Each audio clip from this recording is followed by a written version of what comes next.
So we're going to start with some breath exercises and then some yoga. What I want you to do is notice your posture. Posture is very important with SUMI-E. And what I have back here is my piano bench, all right? So I wanted to show you, you scooch sit at the edge of your seat, all right?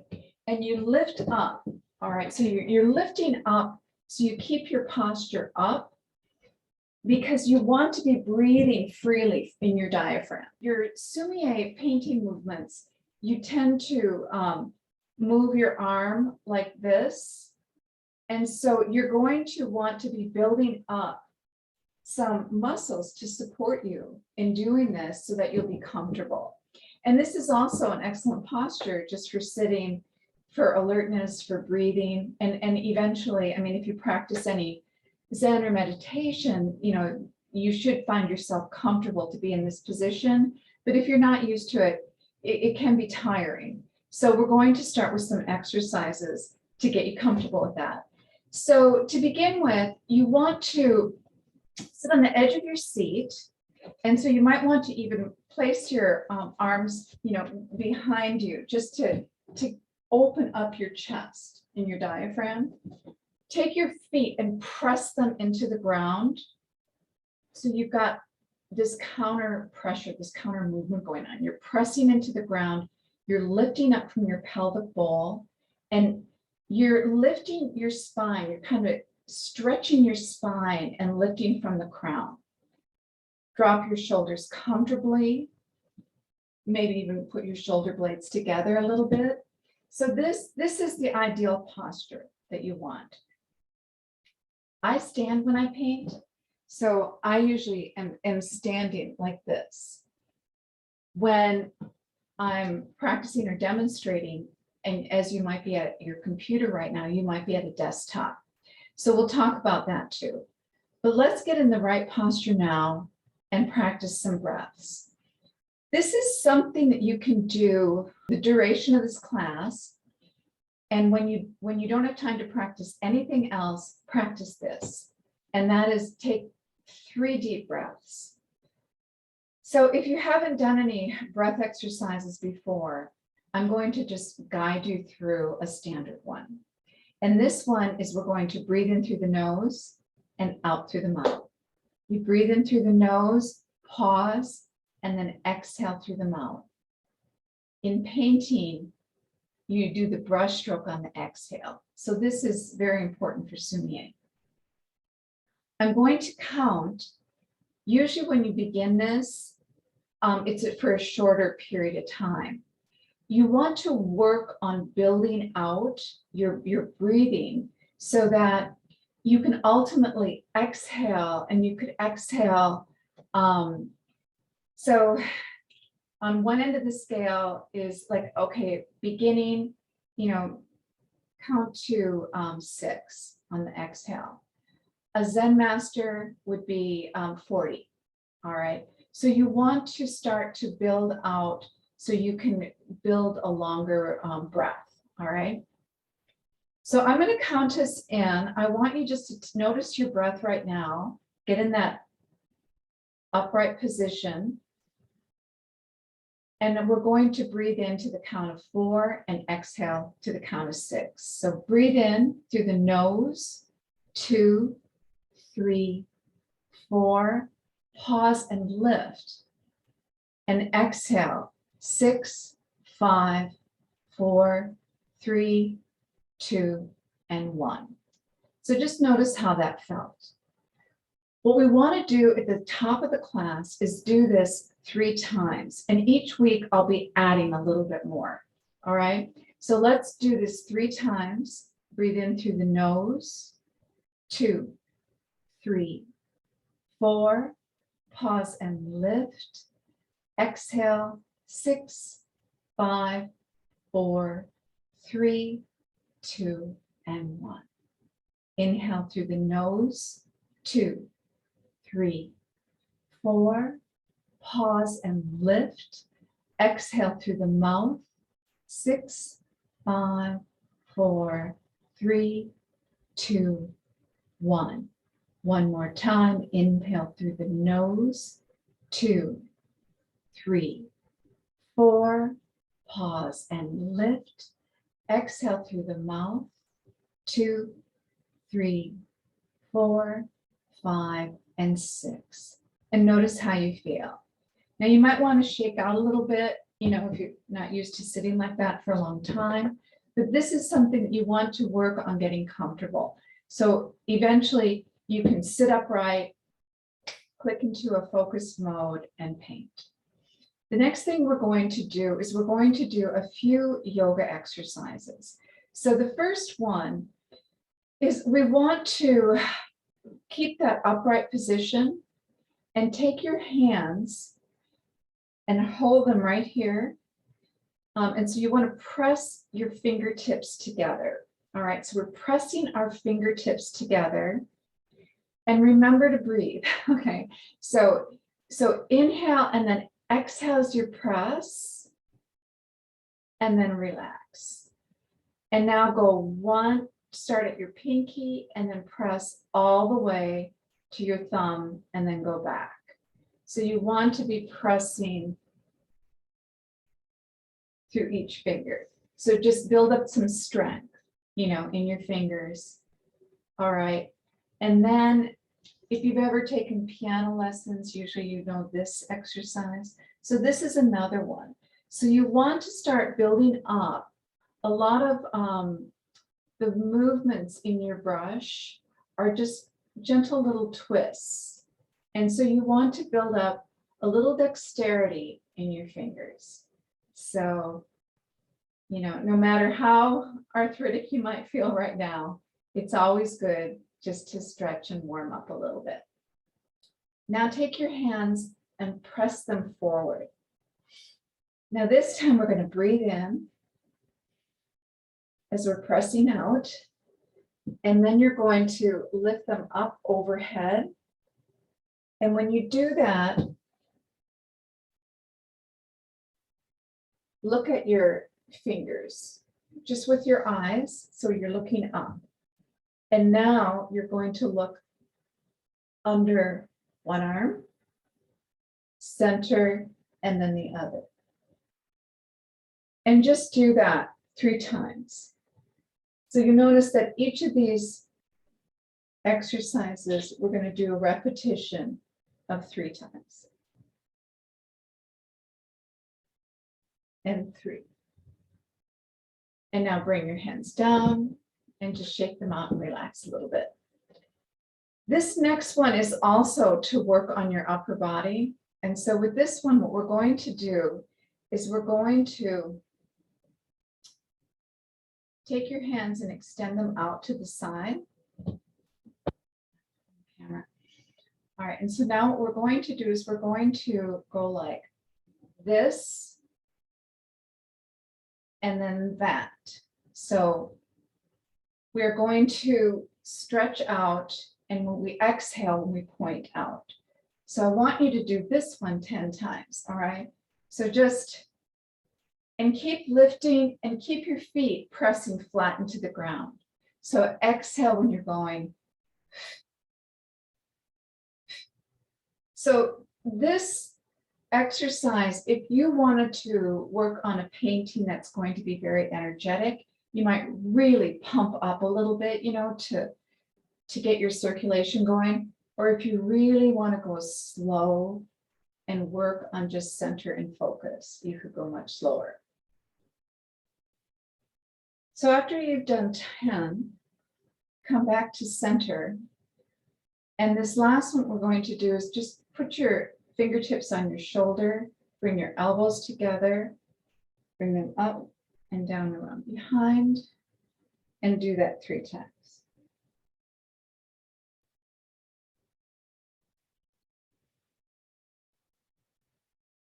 Okay, so that's enough for today. That's just to get us started. So I am going to be demonstrating on different types of paper. So I'll tell you what kind of paper I'm working with. So the ink sticks are usually made from burning reeds, and you get a charcoal. So they make like this charcoal, and then it's mixed, and they kind of make it like bread, and they knead it with animal glues. And so you get like this stick, and then they bake it, and so depending on the recipe and where the, whatever they use to burn the soot. So there's so many variables. The ink tends to be more from like an oil, like a burnt oil. And so you're having like different ingredients in them too. Yeah. So yeah, there's quite a variety. I'm actually today I'm going to use some ink from the bottle. What I do is I've got a really big jug of the Yasutomo, and that's what's in here. I just used a old bottle of some really nice ink, and so that's way more than you need for today's class. You only need to put like about 2 teaspoons, not even a tablespoon, for ink. So with SUMI-E, you don't use as much ink as you do for calligraphy. However, with bamboo in general, we start with the exception for everything, right? So with bamboo, you probably use a little bit more ink because the leaves will take more ink. This is I'll go through a rule of thumb, all right? So if I'm using this brush today, which is the Orchid bamboo brush, right? So you go by, the rule of thumb is that you're never going to load the brush more than halfway for today, all right? Because I'm going to be using this brush. So I'm going to go and soak my brush in the water. I never submerge it all the way so it doesn't go up over the ferrule, right? And then what I can do is I can just release that water into the stone. So I'm just going to go ahead and let this absorb water. And I'm going to do this 8 times. All right. So 8 I just picked out of the, from the sky. And the reason why is because I kind of have gauged what I'm going to be demonstrating today. So if I've got 8 kind of loads of my brush, so I've just dumped the water in there. What I-Hsiung juice says to do is you throw these tops away from your brush.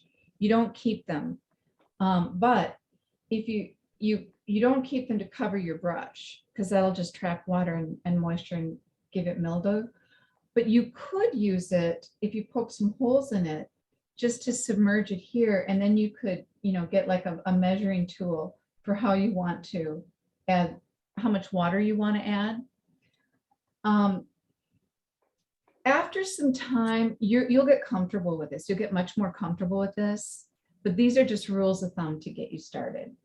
So just to repeat, I loaded my brush and I released it into what's called the sea. Okay. Now I take the stick, and my stick broke, all right, but so what I'm going to do is I'm going to dip it in the sea and I pull it up on the land and I go back down.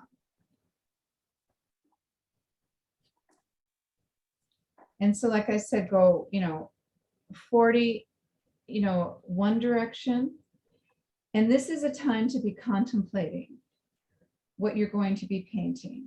And what you'll be noticing as you are doing this, it'll start to feel different. And if you have a good stone, you'll be able to hear it breaking and releasing the soot sediment. And a good stone, a good stick, ink stick, will also have it's like it has like some perfume. They have these special recipes, right, that they mix to make it last longer, protect it from the paper from being attacked by insects, and different things like that. So fragrance as a sense was always very, very important part of SUMI-E painting. So this whole setup is, you're mixing this ink. And so now I've done 40, so now I'm going to reverse. And now I go 40 in the other direction. So I just like doing the infinity. It's always been like a natural movement to me. I've seen other Sumi or Shoto artists, you know, where they go like this, you know. So what are you going to be painting? You know, this start to get in the mood, you know, and if I'm going to be doing a painting that I want to just sparkle with electricity, right? I'm going to be really focusing my attention and putting that energy into there, right? And so what you're going to end up with is you should be able to start to get a sense for what it feels like. Now, the next step is you want to take that ink and pour it into a ceramic dish. If you don't have a ceramic dish, just go ahead and leave it in the stone. So I did that, and this is going to be your ink for today. Now, what you can do is you want to rock it back and forth in the dish, because wherever it coats the dish here, when I put this in here on the edges, that's going to be my thickest ink, because that's going to evaporate. The water's going to evaporate. And that's where I'm going to have my thickest ink for like those little accents that I want it darker. Another place is here on the land is going to be my, should be my darkest ink. So I always like to keep a little bit, the other thing is when I'm taking my ink and pulling it from the dish, I wipe and roll the brush when I do that. And when I do that, I'm going to be leaving little footprints of tracks of ink here, and that'll dry also, and that'll be my darkest ink. So I just wanted to remind you that. So we started off using this brush to measure, and we did 8. We released it 8 times into the stone. So let's go ahead and set up our other dishes if we haven't already. And so what we've got here is this is the darkest to the water, which is clear. So I'm going to go ahead and take and release this here. And since we started with 8 and mix that with ink, I'm going to go ahead and release 8 into here. And then I'll do 4 into that one. And this dish I'm just going to use to mix. So I can't count and talk at the same time, so I think I did it 8. So from there, what I'm going to do is, now this is my liquid ink, and I'm going to just pick that up and I'm going to load it into here. So that's going to be my dark gray. And then I'm going to do this.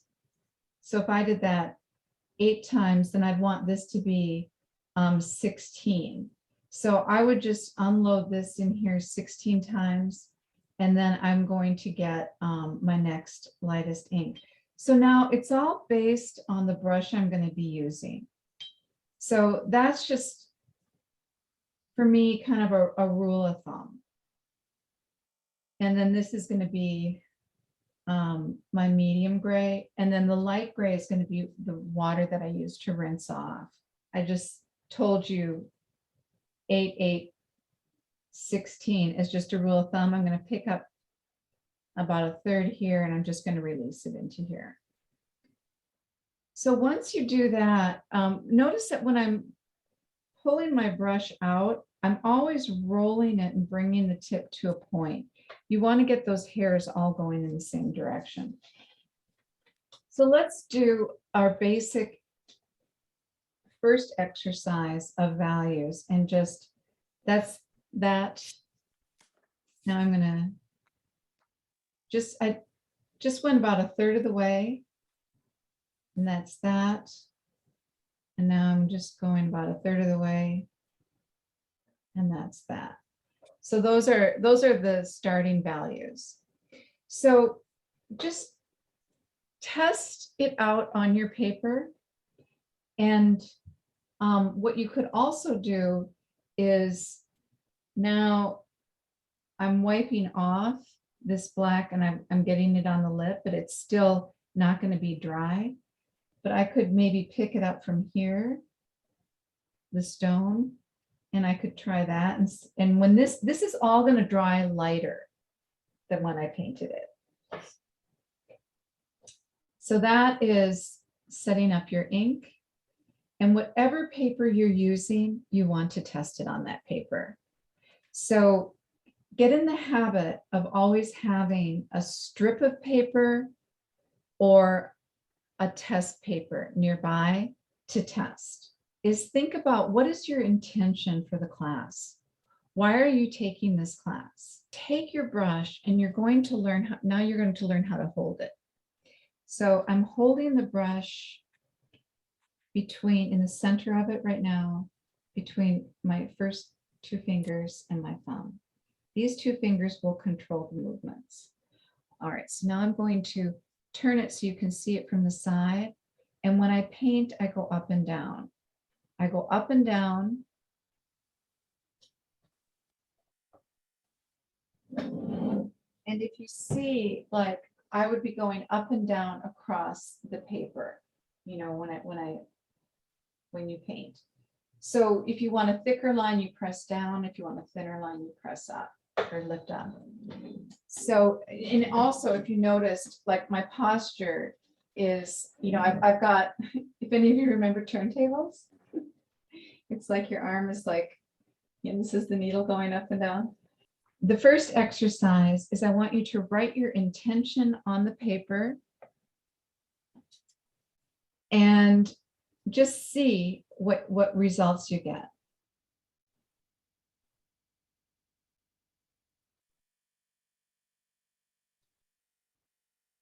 Just print it and write it. And now when you write it, watch if you start to revert to this. You want to write it up, hold it. What we've got is we are doing something that we're familiar with, hopefully writing, and you're applying, you're adding something new, the new way of doing it. All right, so now I'm going to write. So that is how you want to get started. And you're going to start to notice that every time you hesitate, it swells and bleeds. So if you want it to not swell and bleed, you move it faster. If you want it to be thick, you can go a little slower.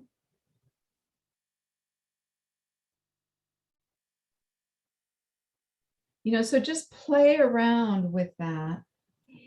And once you have kind of exhausted the experiments with what your intention is, then what I would like you to do is do something that you're very familiar with, your name. All right, so I'm going to do this demonstration on how to load. This is the flow brush. The first brush we used was the Orchid bamboo.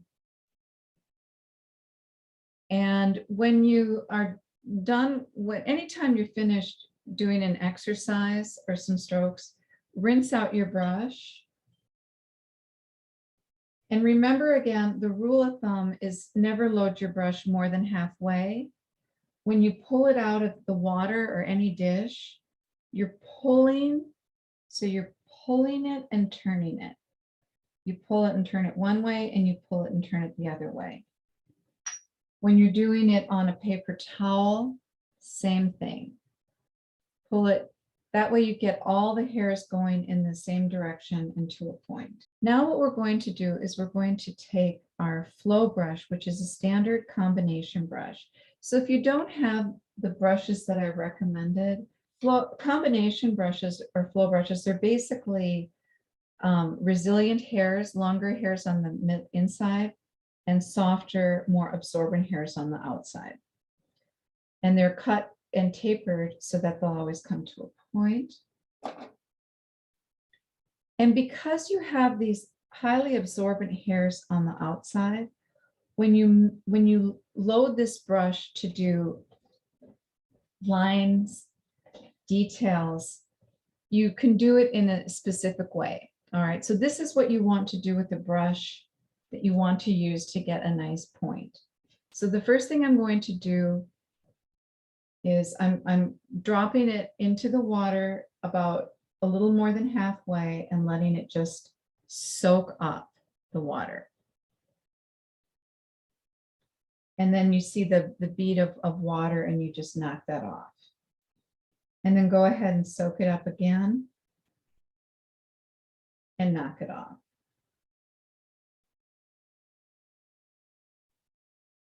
Okay, and then what you want to do is remember these outer hairs are more absorbent. So we're just going to dry the outer hairs. Okay, and the last thing I do is just kind of roll that top of it there. Now I'm going to just drop that into the water about, just 1/8 of an inch. And now I'm going to, and I knock off that excess, and I'm going to pick up just a little bit of ink at the very, very tip. Okay, so let's see what kind of a line I get from that.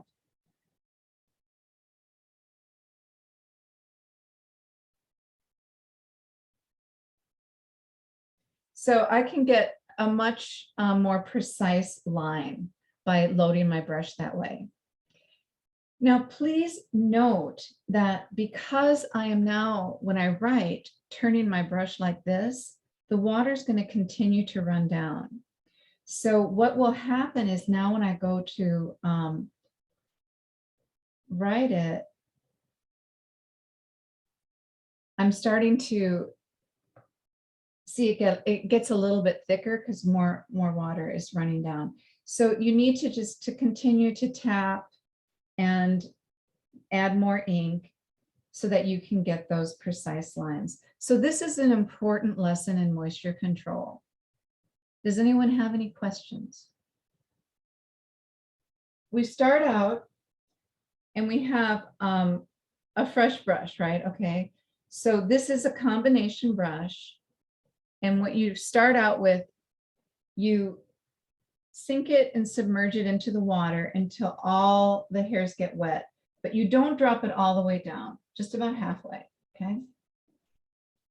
And then when you pull it up, knock off that bead of water and just straighten out all the hairs so they come to a point. Okay, and now I go back in and I get it wet again. These are rules of thumb. These are not precise recipes, okay? So now what I want to do is dry off, but I'm doing that by rolling and pulling my brush. So I'm just drying those outer hairs that are so absorbent.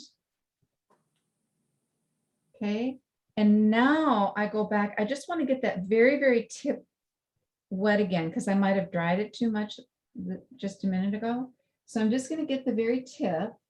So let's say that's about not even a quarter. And now I get the ink, not even an eighth, right? And I pull it off and get it on all sides, right? And now I should have my thinner line.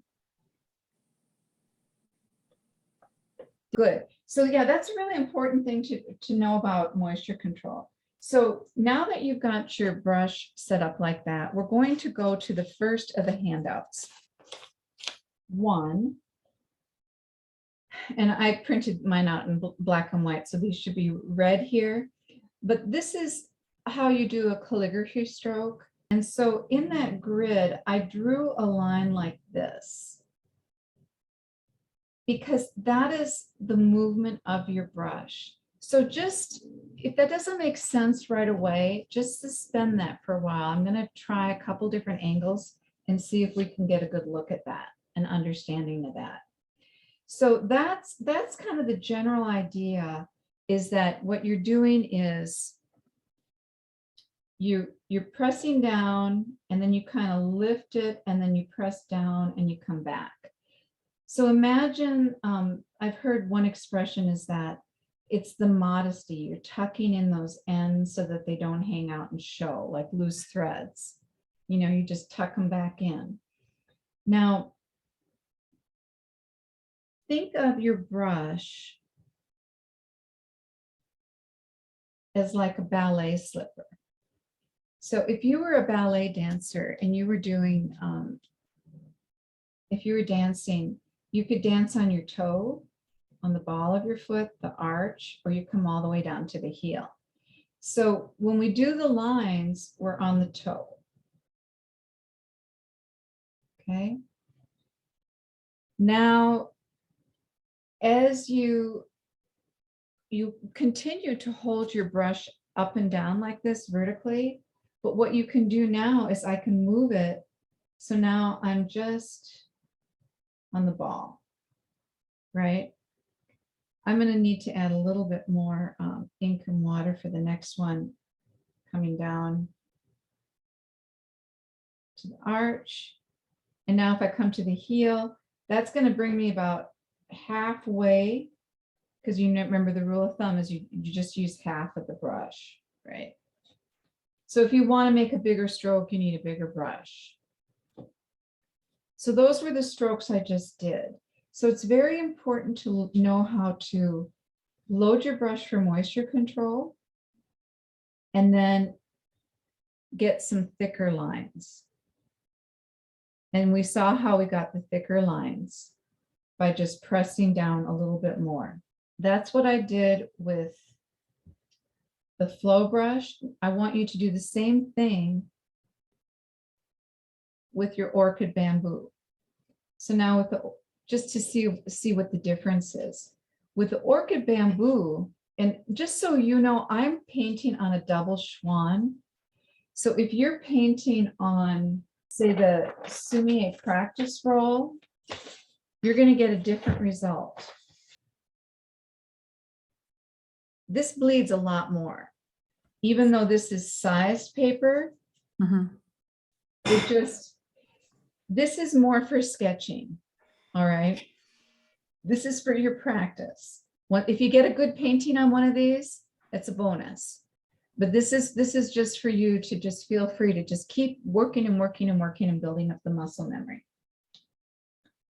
If I were to now do the orchid bamboo on that, you know, I got a nice stroke, but I'm moving a little bit faster. The reason why I am choosing to demonstrate on this paper is I can make the strokes a little slower so you can see the movement of the brush. Later on, I'll mix it up and do demonstrations on different kinds. All right. These outer hairs are not as absorbent. And these hairs are kind of cut and designed so they'll always spring back to a point.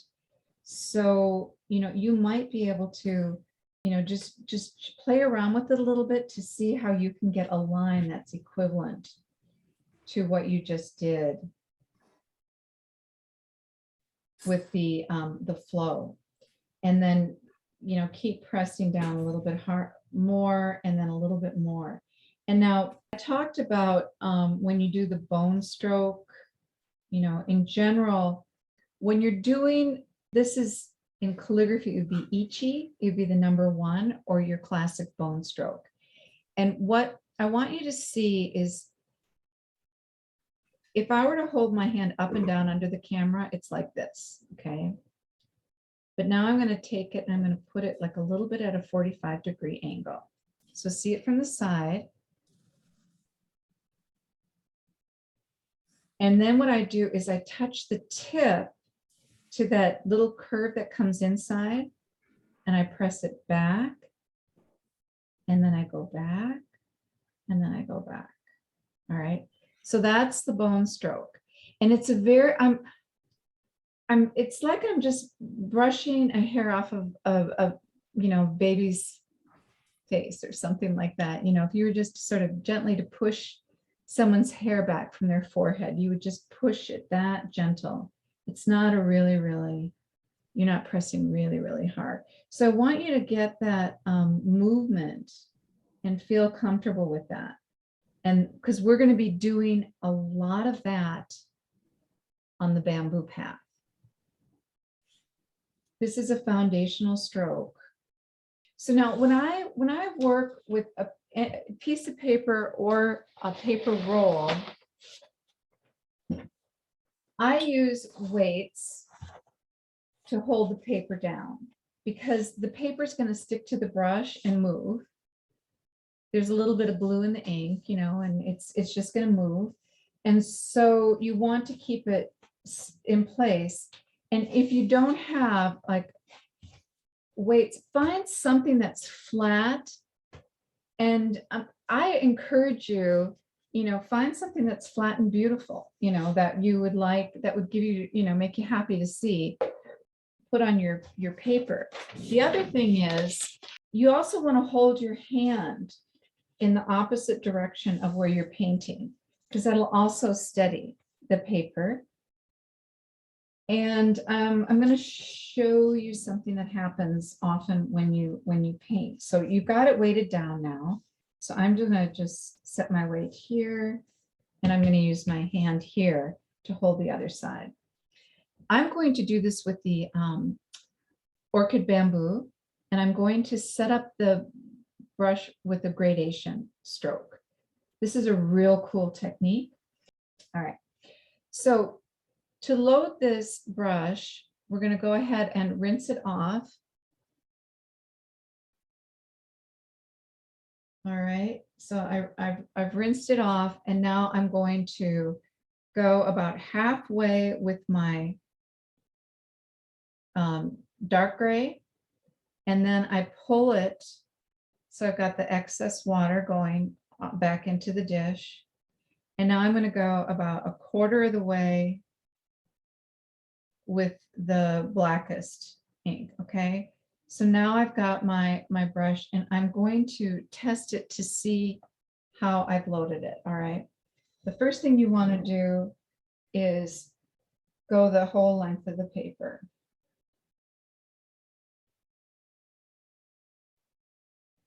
So I had to go pretty slow because this paper just sucks it up like a sponge. But you want to see that you've loaded enough ink in your brush that you can go from the bottom to the top. Okay. That's step number one. Now, what I want to do is I'm going to reload the brush. I want to show you from another angle. I stand, I'll take a deep breath, and I'll exhale on the brush stroke.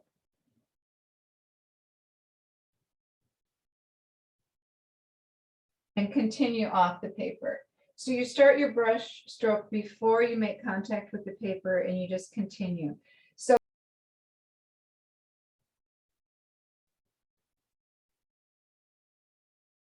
I just reloaded the brush.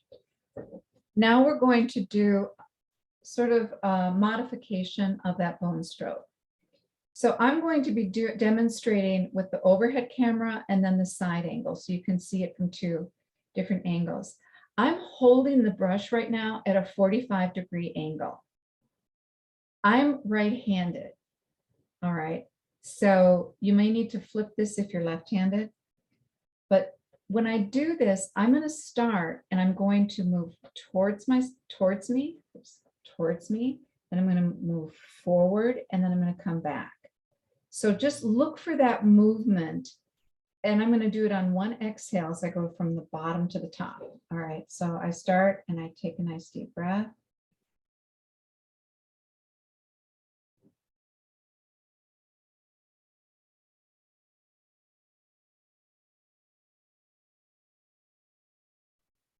So you can start to kind of see it's almost becoming three-dimensional.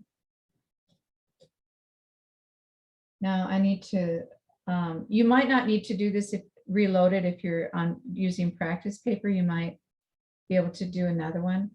Now I'm going to do the next series, And I'm going to show you another little technique, and that is when I go up, in the beginning, I'm going to kind of go to the left and the right, and then up and to the left and the right, kind of a little wiggle in there. So see if you can see it from the side now.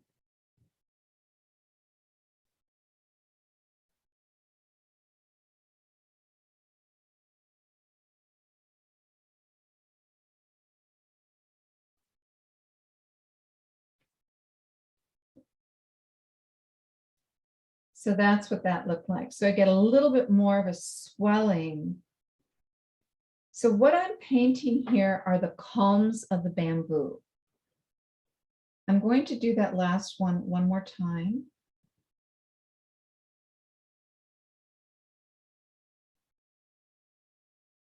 And I'm moving this weight because sometimes when you have the weight right there, you'll stop because you see it there and you'll kind of smudge at the top of your painting. So you want to make sure you don't have an obstacle. Sometimes even your dishes can be visual obstacles. So make sure you've got space around where you're painting. Now I'm going to do this next row, and this time watch again for the wiggle. It's 45-degree angle.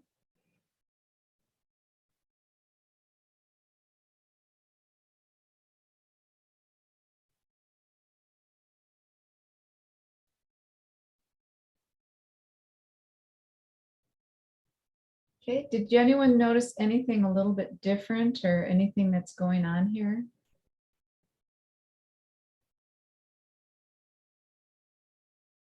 I'll point it out. These hesitations here at the start, this is like the beginning of the column and the end of the column. It's going to swell, but you're leaving a little space there. And we'll talk about that next. But the main thing that I wanted to point out is that none of these line up. You want to start creating from the very beginning, your muscle memory, learn the basics. These, you're going to always have variety. That's a foundation of SUMI-E. No two strokes will be alike. So I want you to be filling your page with these bamboo stalks. And then I want you to start painting some different values.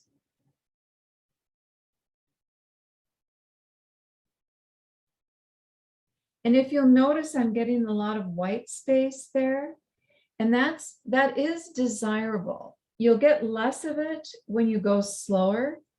If they're all going in the same direction, it gives the impression of light.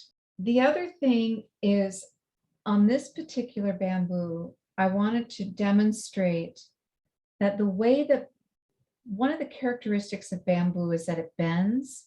And so if you can have it go very, very straight to emphasize that it grows quickly and it's straight and it's strong and it's in nature. You also want to emphasize that, it's flexible, it bends. And so, but you want to have it kind of arc. So start to arc your hand a little bit with some of these and just test that out.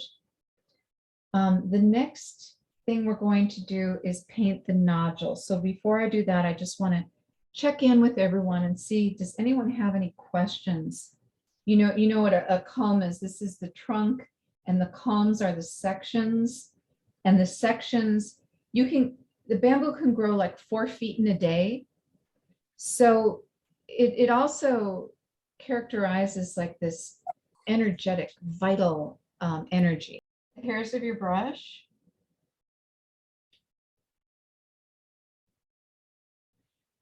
So this is halfway. So from here down, this is only water. And then for the gradation, I'm doing dark gray about here. And then this tip part is the blackest black. And then what you can do to, if it's, depending on your brush, sometimes, you know, your gradation won't really flow, you know, it'll be more,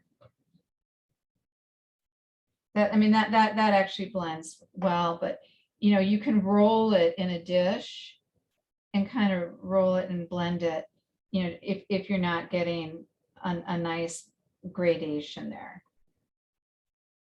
So hopefully that helps. So we're going to continue to use the Orchid bamboo because while you can use different brushes for different parts of the painting, you can also use one brush to do the whole thing. We're going to be doing both, but for this exercise, what I want you to do now is you just tap off the excess water on a paper towel. I did that off to the side. I don't know if you saw me do that, but, and then you go back and you just get a little more dark ink on the very, very tip. So, you know, maybe about a quarter of the way. And now you come back, well, it's still a little bit wet. And what we're going to be doing is, I'm going to demonstrate it on the culms, and then I'll do it on a separate sheet of paper so you'll see what the stroke is. But this is a modified bone stroke. So from the top screen, I'm showing you, I extend it beyond, right? And what this actually does is this is like a sheath that covers and protects each section of the bamboo. So, and this is where the branches will come out. I go down, kind of like a modified of that S, and I extend beyond.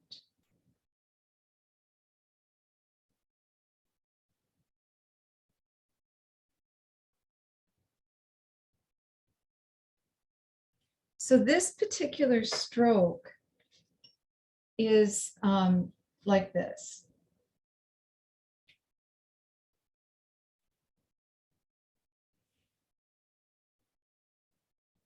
So you already did your S like this on the toe, and now this is, you're going to come down a little bit on the ball, and then you lift up on the toe, and you come down on the ball, and then you kick it back in. So these are done stylistically. So every artist is probably going to have, you know, their different style of doing it, but this is a classic style. So you have it like up on one end and then down on the other. Now you can design these and design them on your painting so that you can show perspective. And what that means is that if you were looking at it at eye level, it would be more straight. If you were looking up, because most of these branches and these are going to be up higher, then what you would do is you would see, you know, from below. And so the arch is going to be like that. But if you were looking down, you know, you might have the arch go down like that. So this is just classic perspective, eye level, if you're looking up and if you're looking down. And then you can put those edges. One more point about the nodules. There's another style of doing it, and that is just more where it's just more of kind of a fixed straight line without those little kicks at the end. All of them extend beyond the culm, and the reason they do is because that's where the branches grow. And you know, we're staggering, right, the different lengths, and I want you to get in the habit of doing that right away. You don't want them all lining up in a row. And then the branches, when they come out, these are going to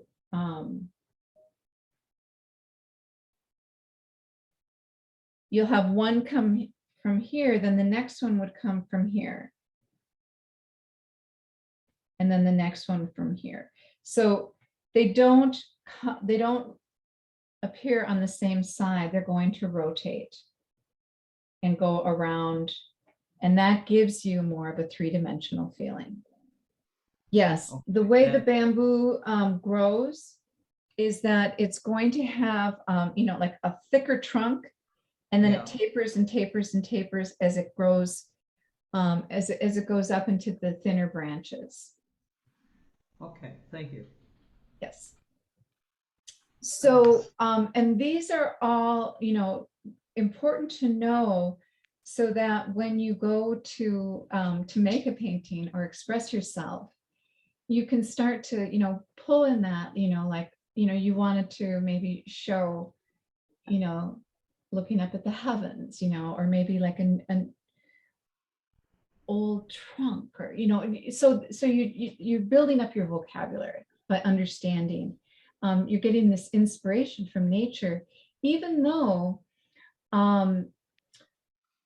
most of us don't have ready access to bamboo. But if you're fortunate enough to live near bamboo, it's very inspiring. So horn of the deer is the term. This is page 2 on your handouts. And this is a term for a classic style of painting all different kinds of branches. So we're going to go back to our the way we loaded the brush for the lines. You can do this with the Orchid bamboo brush too. A little easier on yourself and practice with this. If any of you are fortunate enough to have a happy dot brush, those are really good for these types of detail strokes. It's basically, a happy dot is basically like a mini Orchid bamboo brush. It's stiffer hairs. They don't hold as much water. So let's remember, we'll go back and load this. And next week, we're going to be reviewing all this too at the top of the class. So don't worry if you don't get it all right away. So I'm going to go ahead and dip it in halfway, pull it, release the water, tap it off, tip it in just a little bit, tap it off on the paper towel and pull it. All right, now what I'm going to do is I am going to just tap with the paper towel the top of the brush. And now I'm going to dip it in the ink just a little bit and roll it. And now I'm going to test it to see if I can make a nice line. And I'm happy with that. So I'm going to go on. Now, this is a very important, like if you were going to be learning a new song or a new dance, that's kind of the mindset, you know, it's a rhythm. This is a 1, 2, 3, 1, 2, 3. So each of these strokes is like 1, 2, 3. So I start off and I go, stroke number 1 is 1, 2, 3. And I'll be doing these from both angles. Okay, so the first one I did was, I'm saying to myself, 1, 2, 3, and that's the long. And then I'm going to go 1, 2, 3, and that's going to be the medium. And then I'm going to go 1, 2, 3, and that's going to be the short. So again, I'm doing my variety. I've got, you know, your center one, and then you go long and short. All right, so now let's do it again. And I'll do it from the side. And I'll go 2, 3, 1, 2, 3, 1, 2, 3. So, you know, I'm just playing around, just trying to get that muscle memory. So when I do this, notice you can steady your hand if you want to, but I'm rocking it back and forth. I'm not using my wrists so much, right? I'm just, and I like to hold my hand up. So if I were to be standing while I did this,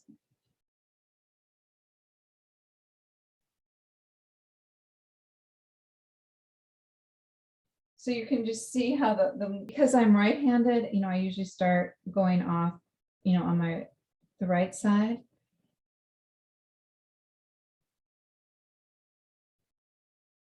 And you just want to make that like a fluent movement so that if I were to say, okay, everyone draw, you know, 3 branches, you know, you would know, okay, this is how I do it. I go 1, 2, 3, 1, 2, 3, 1, 2, 3. But I always do long, medium, short. And you don't have to do the same. Like now I'll go long, short, medium, you know, so I get them in different directions. And now I want to start going off to this other side. So I can go long. And I press down more there. And so this would be something to keep, you want the thickest part of the branch. So this is the thickest part. And this is the thinnest part right now. The thickest is going to be attached to, you know, the trunk. So you want the thinnest to be out where the leaves are going to be. So you want to get that control. So what you're doing now is you start and lift it up. So it's tapering. Start and lift it up. Start and lift it up. So that way, if you end and it just like it's going off into infinity, you're more likely to start to build that muscle memory where it's going to be thicker towards the trunk or the culm, and then it's going to be thinner towards the end where the leaf is going to be. So once you get it down, like in your dominant hand going in the flow that, you know, is more comfortable for you, then you want to go in the opposite direction. And get in the habit right away, because it's trust me, it took me a long time to break the habit of both in the trunks and in the branches, in getting the variety. I had a tendency to make everything go in the same width and the same length. So once you start to get comfortable with that movement, you're going to start to want to create like these arches. And this is how the bamboo, to show that these thin branches, they're very strong, but very flexible, and they bend. So you're going to want to start to build them on each other. So you can start to go in the same direction, but keep moving it in that arch, you know, and you build it so it starts to flow. So one thing you can do, if you're practicing on a paper like this, like newsprint or like this double schwan that's inexpensive, is you fill that up and then you just go to the other side, you know, and then you can just start, okay, all I want to do is I want to practice building these strokes. And so I've got this arc. I'm just making these arches of bamboo branches. just like you wanted to make an arch and maybe grow some vines on it. So just fill up, just fill and practice. And then the same ideas, because you just, you exhale on the breath, but then you're coming back. I guess you would do that in grass too, where you come back and you start to trace your brush along the path and then come down and continue. Does that answer your question? So I'm going to go ahead and use the Orchid bamboo. And what I'm going to do is I want this to be fairly wet, even though I tap off the outer hairs. I always do that. And now what I'm going to do is I'm going to press it down and get about halfway with the dark gray. Oh, sorry, I'm off screen. Spread them apart, kind of like I call it the Bart Simpson punk haircut, like that, right? And then you can use another brush to do this, or with a steady hand,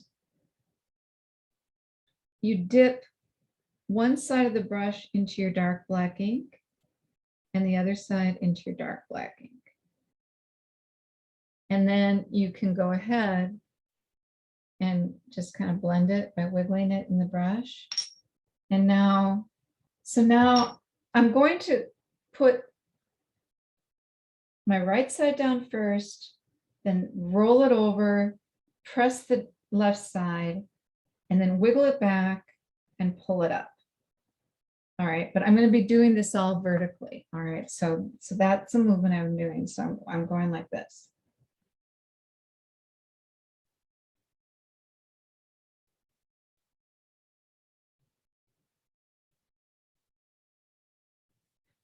Okay, so that's the basic movement. And I'm rinsing my brush out because it's really absorbed a lot of ink. And so it's going to take a while for that really to dry and show the effect I wanted to show you. So now what I'm going to do is I'm spreading it apart. I'm reloading it again. Now I'm going to use my brush. You can also do this where you just use your brush and you paint the outer edges of your brush there. And now I'm going to do that same stroke. Okay, so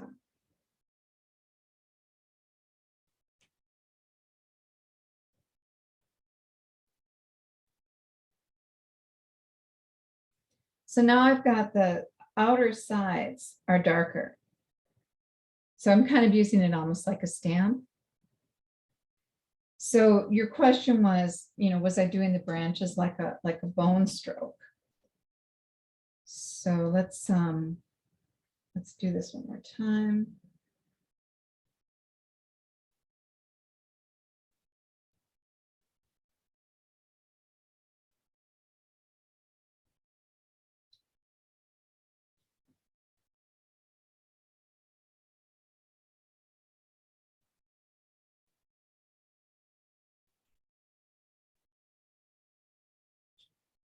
Make some branches coming out. So I'm going to do that. I'll make another bamboo branch over here, or a trunk.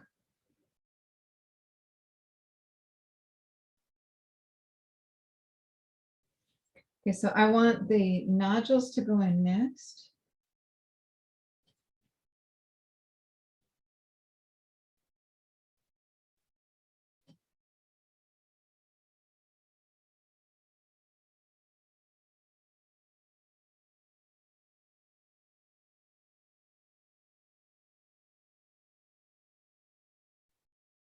Or the bone stroke. So if I were to go like,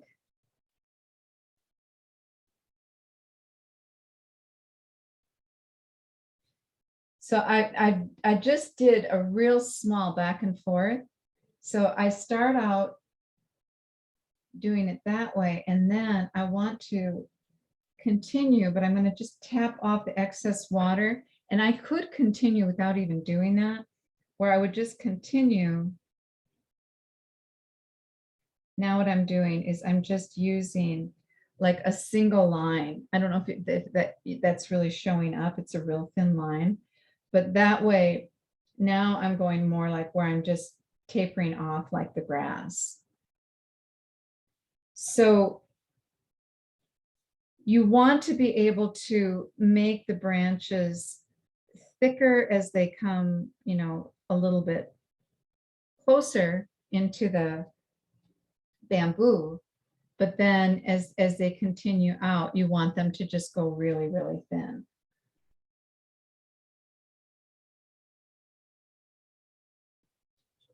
Does that make sense? I wanted to show how to work this.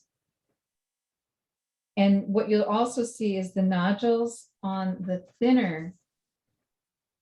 You know, you can still do nodules here by just doing like a dot, kind of where they where the segments are. So sometimes you'll just see a few dots kind of right around instead of like the whole nodule being painted. I sent you these handouts, and they were printed out on grid paper. Now I've got them in black and white here, but if you printed them in color, you'll have red lines there. And I wanted to get you started thinking about the space in between. The space in between where the leaves are and the twigs are, because this is a very important part of SUMI-E.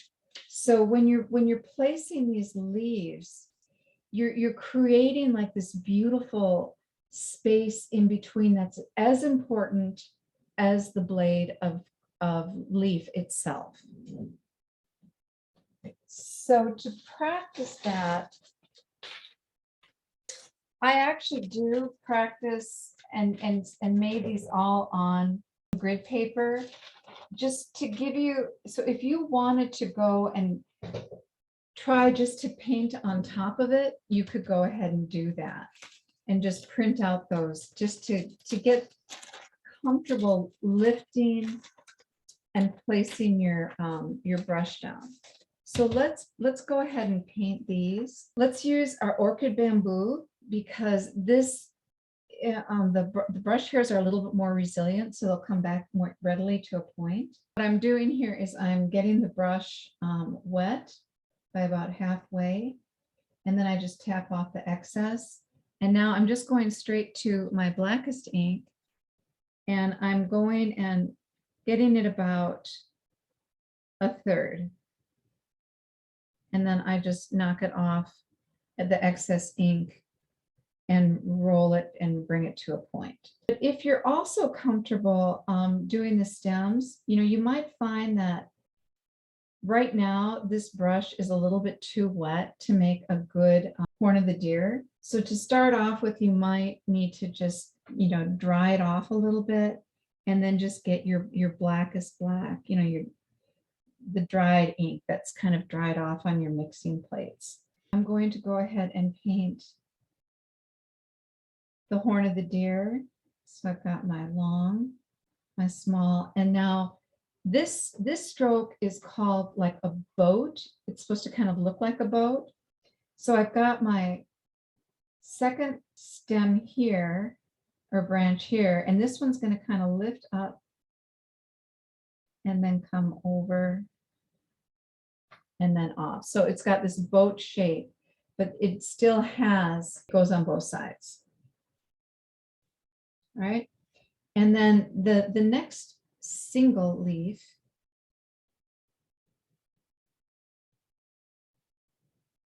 kind of the same idea, but this is what's called a half moon.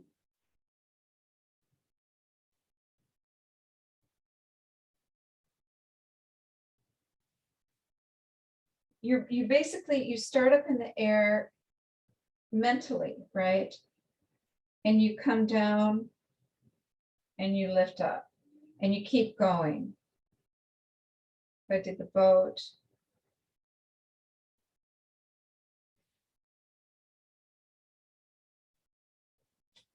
the two leaf.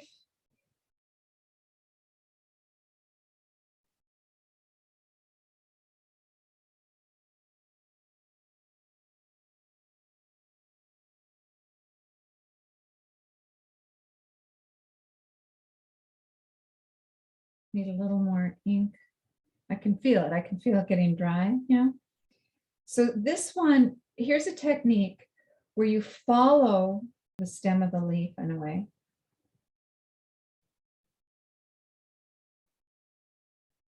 And then you continue on. And then here we do that on this side.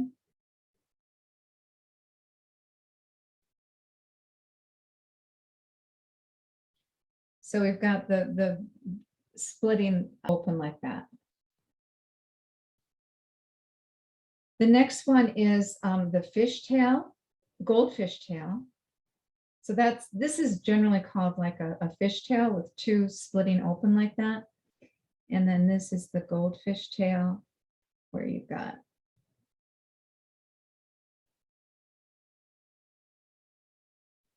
So now this is important. When now we have more than two leaves, all right, we've got three. So the first one's the longest.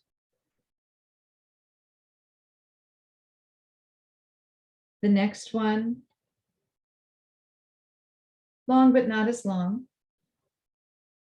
And the next one is going to be the smaller one. So you always want to make sure that you've got your point in the center of the stroke. And we've just got a smaller leaf there.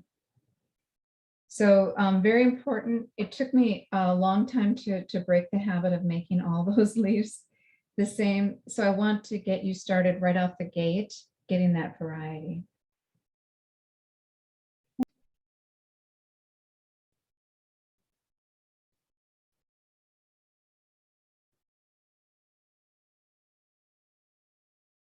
So we're doing two of these. We're doubling them up. So we're going to have four.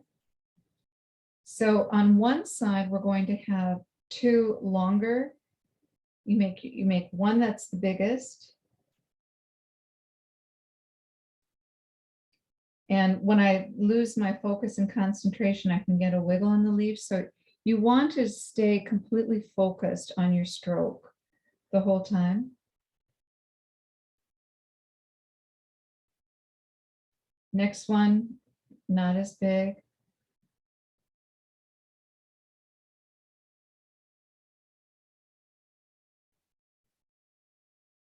So then those would be a little bit smaller.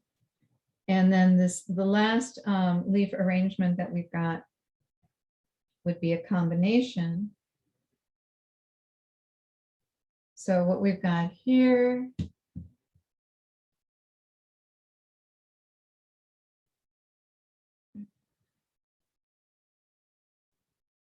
my brush is getting a little dry and the ink's getting a little thick. I keep my studio at about 40% humidity. That's generally ideal. Center's biggest and longest.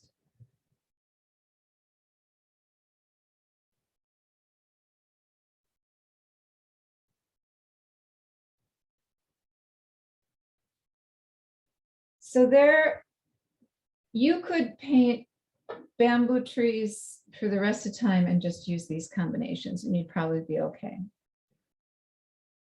So that kind of covers what you need for those strokes. So what I recommended that if you wanted to prepare your paper for class, you know, if you were to fold it and get it in smaller sections. So now I've got a section that just covers this painting.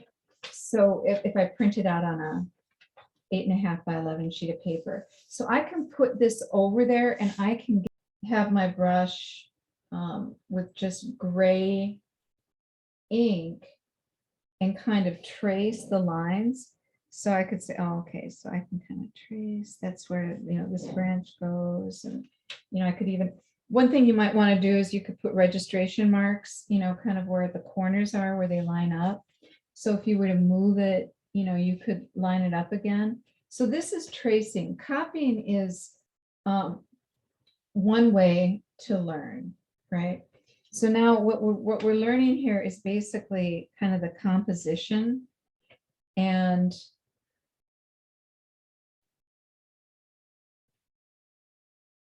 of that painting. So now I kind of have the spatial arrangement, and now I can practice, the leaves.